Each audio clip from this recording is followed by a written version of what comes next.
എല്ലാവർക്കും നമ്മുടെ പുതിയ വീഡിയോയിലേക്ക് സ്വാഗതം. ഇന്നത്തെ നമ്മുടെ റെസിപ്പി ഇപ്പോൾ പലരും സെർച്ച് ചെയ്യുന്ന ഒരു റെസിപ്പി തന്നെയാണ്. കുറച്ച് ദിവസം മുമ്പ് ബേസിൽ ജോസഫിന്റെ ഒരു ഇന്റർവ്യൂവിൽ വൈറലായിട്ടുള്ള അദ്ദേഹത്തിന്റെ ഷെഫിന്റെ ഒരു പ്രോൺസ് നിർവാണ നല്ല ടേസ്റ്റാണ് കേട്ടോ ഉണ്ടാക്കിയിട്ട്. വളരെ സിമ്പിളായിട്ട് നമുക്ക് ചെയ്യാൻ പറ്റിയൊരു റെസിപ്പിയാണ് വീട്ടിൽ. അപ്പോൾ നമുക്കതിൻ്റെ റെസിപ്പി ഒന്ന് കണ്ടു നോക്കാം. കൂടാതെ ഈ ഒരു വീഡിയോ കണ്ടുകൊണ്ടിരിക്കുന്ന സമയത്ത് നിങ്ങൾക്ക് ഇഷ്ടപ്പെടുവാണെങ്കിൽ മറക്കാതെ തന്നെ ഒരു ലൈക്ക് ബട്ടണും കൂടി ഒന്ന് ക്ലിക്ക് ചെയ്യണേ. ചാനൽ ഇതുവരെയായിട്ട് സബ്സ്ക്രൈബ് ചെയ്തിട്ടില്ലെങ്കിൽ ഒന്ന് സബ്സ്ക്രൈബ് ചെയ്ത് സപ്പോർട്ടും കൂടി ചെയ്യുക. അപ്പോൾ അതിനായിട്ട് ഞാനിപ്പോൾ ഇവിടെ ആദ്യം തന്നെ ഇതുപോലെ കുറച്ച് പ്രോൺസ് എടുത്തിട്ടുണ്ട്. ഇതൊരു 1/2 കിലോ ചെമ്മീനായിരുന്നു കേട്ടോ. അതായത് ക്ലീൻ ചെയ്യുന്നതിന് മുമ്പ് നമ്മൾ വാങ്ങിയത് 1/2 കിലോ ചെമ്മീനാണ്. കറക്റ്റ് ക്ലീൻ ചെയ്തതിന് ശേഷം ഇതിൻ്റെ അളവ് 340 ഗ്രാമാണ് വരുന്നത്. അപ്പോൾ നല്ല പോലെ തന്നെ ക്ലീൻ ചെയ്ത് കഴുകി അതിൻ്റെ ഉള്ളിലൊരു നാരൊക്കെ എടുത്ത് വൃത്തിയാക്കി വെച്ചിരിക്കുന്ന ചെമ്മീനാണ്. ഇനി നമുക്കിതിലേക്ക് ഒരു പച്ച കളറിലുള്ളൊരു മസാല റെഡിയാക്കണം. അതാണ് കേട്ടോ ഇതിൻ്റെ ഒരു മെയിൻ ഹൈലൈറ്റ് എന്ന് തന്നെ പറയുന്നത്. അപ്പോൾ ഒരു മസാല റെഡിയാക്കാനായിട്ട് മിക്സിയുടെ ഒരു ചെറിയ ജാറിലേക്ക് ഞാനിപ്പോൾ ഇവിടെ ഒരു 5 പച്ചമുളക് എടുത്തിട്ടുണ്ട്. അധികം എരിവില്ലാത്തൊരു പച്ചമുളകാണ് കേട്ടോ ഞാനിപ്പോൾ ഇവിടെ എടുത്തിരിക്കുന്നത്. അപ്പോൾ പച്ചമുളകൊക്കെ എടുക്കുമ്പം നിങ്ങളുടെ ഒരു എരിവിനനുസരിച്ച് നമ്മൾ എടുക്കുന്ന ഒരു പച്ചമുളകിൻ്റെയൊക്കെ ഒരു എരിവ് നോക്കിയിട്ട് ചേർത്ത് കൊടുക്കുക. കൂടാതെ ഇതിലേക്ക് ഒരു 1/4 ടീസ്പൂൺ മാത്രം കുരുമുളക്, മുഴുവനായിട്ടുള്ള കുരുമുളക് ചേർത്ത് കൊടുക്കുക. പിന്നെ ഇതിലേക്ക് വേണ്ടത് മെയിനായിട്ട് ഇതുപോലെ കറിവേപ്പിലയാണ്. ഒരു 4 വലിയ തണ്ട് കറിവേപ്പില ഇതുപോലെ എടുത്തിട്ടുണ്ട് കേട്ടോ. അത് കറിവേപ്പില മുഴുവനും നമുക്കിതിലേക്ക് ചേർത്ത് കൊടുക്കാം. പിന്നെ വേണ്ടത് ഇതുപോലെ 1 കപ്പ് അളവിൽ മല്ലിയിലയാണ്. ഈ ഒരു കറിവേപ്പില മല്ലിയിലയൊക്കെ ഈ ഒരു കറക്റ്റ് അളവിൽ തന്നെ നമ്മൾ എടുക്കണം കേട്ടോ. അപ്പോഴാണ് ഇതിനൊരു നല്ല ടേസ്റ്റ് ഉണ്ടാവുന്നത്. ഇനി ഇതിലേക്ക് നമുക്ക് 1 ടേബിൾ സ്പൂണ് വെളിച്ചെണ്ണ ചേർത്ത് കൊടുക്കാം. അതുപോലെ തന്നെ 1 ടേബിൾ സ്പൂൺ അളവിൽ ഇഞ്ചി വെളുത്തുള്ളി പേസ്റ്റും കൂടി ചേർത്ത് കൊടുക്കുകയാണ്. ഇതിലേക്ക് 1 ടീസ്പൂൺ അളവിൽ കാശ്മീരി മുളക് പൊടി ചേർത്ത് കൊടുക്കുകയാണ് കേട്ടോ. അതുപോലെ തന്നെ 1 സ്പൂൺ അളവിൽ ഇതുപോലെ നമുക്ക് മഞ്ഞൾപ്പൊടിയും കൂടി ചേർത്ത് കൊടുക്കാം. പിന്നെ നമുക്കിതിലേക്ക് വേണ്ടത് ഇതുപോലെ 1 സ്പൂൺ അളവിൽ ഗരം മസാലയാണ്. ആ ഒരു ഗരം മസാലയും കൂടി ഇതിലേക്ക് ചേർത്ത് കൊടുത്തിട്ടുണ്ട്. ഇനി ഇത് നമ്മൾ വെള്ളം ചേർത്തിട്ടല്ല അരച്ചിട്ടെടുക്കേണ്ടത്. ഇതുപോലെ വിനാഗിരി ചേർത്തിട്ടാണ് കേട്ടോ ഇത് അരച്ചിട്ടെടുക്കേണ്ടത്. കറക്റ്റ് 3 ടേബിൾ സ്പൂൺ അളവിൽ വിനാഗിരിയാണ് കേട്ടോ ഞാനിപ്പോൾ ഇവിടെ എടുത്തിരിക്കുന്നത്. വിനാഗിരി ചേർത്ത് കൊടുക്കുമ്പോൾ ഒരുപാടങ്ങ് കൂടി പോവുകയും ചെയ്യരുത്. ഇനി ഇതിലേക്ക് ആവശ്യത്തിനുള്ള ഉപ്പ് ചേർത്ത് കൊടുക്കുക. അതുപോലെ തന്നെ ഇതിലേക്ക് 1 ടീസ്പൂൺ അളവിൽ മല്ലിപ്പൊടിയും കൂടി ഇതുപോലെ ഇട്ട് കൊടുക്കണേ.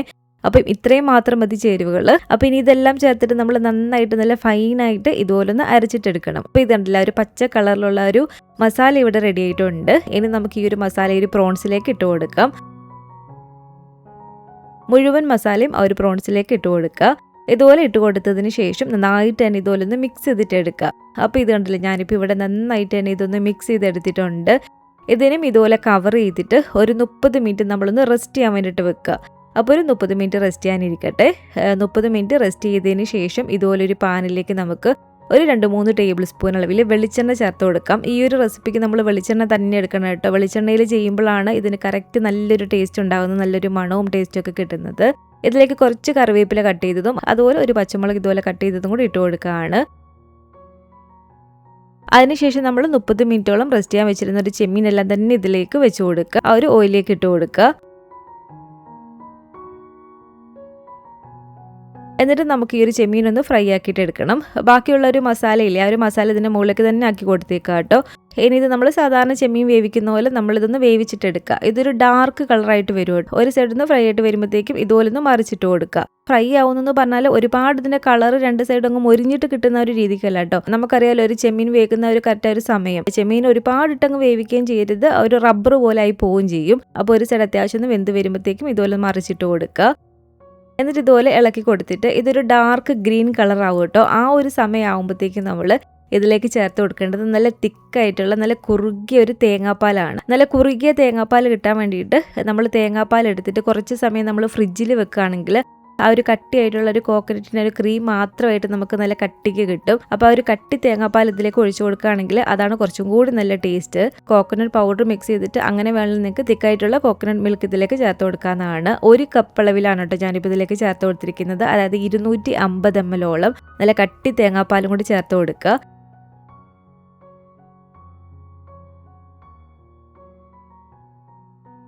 എന്നിട്ട് ആ ഒരു തേങ്ങാപ്പാലും ചേർത്ത് നന്നായിട്ടൊന്ന് വറ്റിയൊരു ഓയിലൊക്കെ ഒന്ന് തെളിഞ്ഞ് വരുമ്പോഴത്തേക്കും നമുക്ക് ഫ്ലെയിം ഓഫ് ചെയ്ത് കൊടുക്കാവുന്നതാണ്. ഫ്ലെയിം ഓഫ് ചെയ്തതിന് മുമ്പായിട്ട് ഇതിലേക്ക് ടേസ്റ്റ് ബാലൻസിങ്ങിനായിട്ട് ഒരു നുള്ള് പഞ്ചസാര ചേർത്ത് കൊടുത്താൽ നല്ലതായിരിക്കും കേട്ടോ.